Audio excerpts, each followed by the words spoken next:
আপনাকে আমাকে বেকার বানানো হচ্ছে। এই যে কোরআন সুন্নাহর মাহফিলগুলো, এগুলো প্রতিদিন আসবে না। যা বলছি এগুলো কেউ বলবে না। আমি বললাম তো 10 বছর পরে আমার জন্য হয়তো বেঁচে থাকলে দোয়া করবেন, না বেঁচে থাকলেও দোয়া করবেন। মাকদুম সালমাদানি হুঁশিয়ারি করে দিয়ে গিয়েছিল যে দাজ্জালের ফিতনা আমাদের শুধু এলাকা নয়, দেশে নয়, ঘরে ঘরে ঢুকে গিয়েছে। আমি খারাপটা আগে দেখায় দিয়ে যাচ্ছি, চিনাই দিয়ে যাচ্ছি। তাদের পূর্ব প্রস্তুতি হাজার হাজার বছর আগে, 1400 বছর আগের থেকে নয়। বললাম না আসমানি কিতাব নেমেছিল, তাওরাত, জাবুর, ইনজিল, এগুলো আসমানি কিতাব, আল্লাহর কিতাব। ওগুলো গবেষণা করে বিভিন্ন জিনিস তারা আবিষ্কার করেছে। তাদের যেটা প্রয়োজন ছিল সেটা রেখে বাকি দ্বিতীয় বিশ্বযুদ্ধে বোমা দিয়ে ধ্বংস করে সমস্ত কিছু ধামাচাপা দিয়ে দিয়েছে, যাতে মানুষ আবার অযোগ্য হয়ে যায়। তারপর তারা যেটা চায় সেটা একটু একটু করে দিয়ে দিয়ে আমাদেরকে ডেভেলপমেন্ট দেখাচ্ছে যে আমরা তো উন্নতির সুখেরও ভাবছি। আসলে উন্নতি নয়, যায় দিন ভালো আসে দিন খারাপ। আল্লাহর ঘোষণা 1450 বছর আগে, যায় দিন ভালো আসে দিন খারাপ বান্দা, এটা আল্লাহর ঘোষণা। এই যে টেকনোলজি, এটা ভালো, ঠিক আছে। 10 বছর আগেও দেখছেন যে শুধু ফোন করা যায়, এরপর আসলো ফোনও করা যায়, টেক্সট মেসেজও পাঠানো যায়, একটু একটু করে দিচ্ছে, পুরোটা একসাথে দেয় নাই। কেন? এই টেকনোলজি এখন তারা বুঝে আসছে, তখন বুঝে আসে নাই। তাদের কাছে ইনফরমেশন ছিল, শুরুতেই দেয় নাই। এরপরে এসেছে যে এখন ফোনও করা যায়, মেসেজও করা যায়, আবার একটু ছবিও তোলা যায়।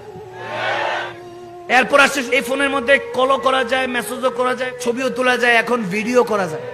এরপর হলো এগুলো শুধু ছবি আর ভিডিও করা যায় না, এখন ইনফ্রারেড আছে, সেটার মাধ্যমে এক মোবাইল থেকে আরেক মোবাইলে নেওয়া যায়। ইনফ্রারেডের পরে যে ব্লুটুথ, একটু দূরে রাখলেও রাখা যায়, আর দ্রুত ট্রান্সফার হয়। এরপর হলো শেয়ার ইট। ভাবতেছেন যে ওমা ডেভেলপমেন্ট হচ্ছে, তাহলে অর্থনৈতিক ধস কেন নামছে? কেন তাহলে তেলের দাম বেড়ে যাচ্ছে? দাজ্জাল কঠিন ভাবে প্রস্তুতি নিয়ে ফেলেছে, কঠিন ভাবে। তারা চিন্তা করছে মঙ্গল গ্রহের থেকে পুরো পৃথিবী কন্ট্রোল করবে। নাউজুবিল্লাহ। দিতে দিতে অ্যান্ড্রয়েডের পর এখন অ্যাপেল, আইফোন মোবাইল আছে কি নাই? একটার পর একটা গিলাইতেছে। আপনি তো বলতে পারবেন না বান্দা দাজ্জাল এসে প্রথম 40 দিনে সারা পৃথিবী ভ্রমণ করবে। এরপর হাদিসে এসেছে প্রথম দিন যাবে 1 বছরের ন্যায়, দ্বিতীয় দিন যাবে 1 মাসের ন্যায়, তৃতীয় দিন যাবে 1 সপ্তাহের মতো, চতুর্থ দিন থেকে 24 ঘন্টার মতো। এভাবে 40 দিনে সারা পৃথিবী তাওয়াফ করবে, ঘুরবে। এবং মা বোনেরা ওই যে সুন্দরের পিছনে দৌড়ায়, ওই যখন দাজ্জাল আসবে বলবে হা কত সুন্দর। কিন্তু যারা মুমিন রাসূল প্রেমিক, তারা দেখবে কপালে লেখা কাফার, কাফের।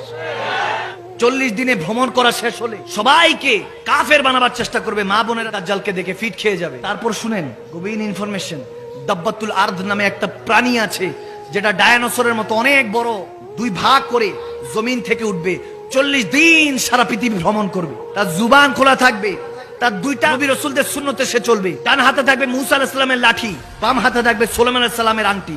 সুবহানাল্লাহ বলে। সে দেখাবে দেখো আমি দাব্বাতুল আরদ, আমি জমিন ভেদ করে উঠেছি। আমি কিয়ামতের আলামতের মধ্যে নবীজি যে বলেছেন তাদের মধ্যে আমি একটা, আমি প্রাণী। সে জুবান খুলে থাকবে, তার মুখটা বকরির মতো, চোয়ালটা বকরির মতো এত বড় হবে, এখানে শিং থাকবে বড়, চোখগুলি হবে গরুর মতো, কানগুলি হবে হাতির মতো, এরকম একটা প্রাণী বের হবে। আপনাদের কাছে মনে হতে পারে কি বলেন হুজুর, এগুলো কিভাবে? ইয়ংরা বলবে যে হুজুর হ্যাঁ টিভি সিনেমার মধ্যে দেখে ফেলেছি। এগুলো দেখায়া মানুষের অন্তর থেকে খব দূর করে ফেলছে। এই যত রকম টেকনোলজি আছে, অ্যানিমেশন আছে, যত কিছু মুভি সিনেমা আছে, এগুলো দেখায় দেখায় মানুষের অন্তর থেকে আল্লাহ আল্লাহ রাসূলের খব, মোহাব্বত, ভালোবাসা তুলে নিয়েছে, যাতে বান্দা এইসব দেখে না ভয় পায়। ওই দাব্বাতুল আরদ, ওই প্রাণীটা বারবার বলবে এই বান্দারা এখনো সময় আছে, কলমা পড়ো, হাইয়া আলাস সালাহ বলে মসজিদে ডাকছে, যাও নামাজে যাও, রাসূলের পাকের আদর্শ গ্রহণ করো, মদিনাওয়ালা ছাড়া তোমাদের উপায় নেই। মনে রাখবা হাসর আছে, কবর আছে, পুলসিরাত আছে, জান্নাত জাহান্নাম আছে, আল্লাহ তোমাদের হিসাব নিবেই। এভাবে ভয় দেখাবে। যারা ঈমানদার তারা ঈমান নিয়ে আনবে। আবার সে 40 দিন ভ্রমণ করে আবার মাটির নিচে ঢুকে যাবে। ওটা মাটির নিচে আছে, কেউ কেউ বলেন মক্কা মদিনার মাঝখান থেকে ওটা বের হবে। বুঝবেন না এই ষড়যন্ত্র কত গভীর। আমি যেগুলো বলছি এগুলো পরে গিয়ে আবার বসে বসে ঘরে শুনবেন যে হুজুর কি কথাগুলি বলে গিয়েছে, মিলিয়ে দেখবেন। এভাবেই দুনিয়া চলছে, এমন ভাবে চলছে। ভাইরাল আর ট্রেন্ডিং, ভাইরাল না পাইলে তো খুশি হয় না মনের মধ্যে যে আজকে কোনো ভাইরাল কিছু নাই দেখি মোবাইলের মধ্যে, আপনাকে বেকার বানিয়ে ফেলছে। বুঝবেন না তো। এরপরে আমার নবী বলেছেন কালো পতাকা বাহী একটা দল বের হবে মাহদী আলাইহিস সালামের। প্রস্তুত থাকতে হবে। আমার নবী বলে 40 জন কালো পতাকায় বাহী দেখলে তাদেরকে সহযোগিতা কইরো। সুবহানাল্লাহ। মাহদী আলাইহিস সালাম প্রথম মক্কাতুল মুকাররমায় যখন আসবেন তখন ঈসা রুহুল্লাহ আসমান থেকে নাজিল হবে। সুবহানাল্লাহ। তখন ঈসা রুহুল্লাহ বলবেন হাযা মাহদী আলাইহিস সালাম, ইন্নাল্লাযীনা ইউবানাকা ইন্নামা ইউবানাল্লাহ।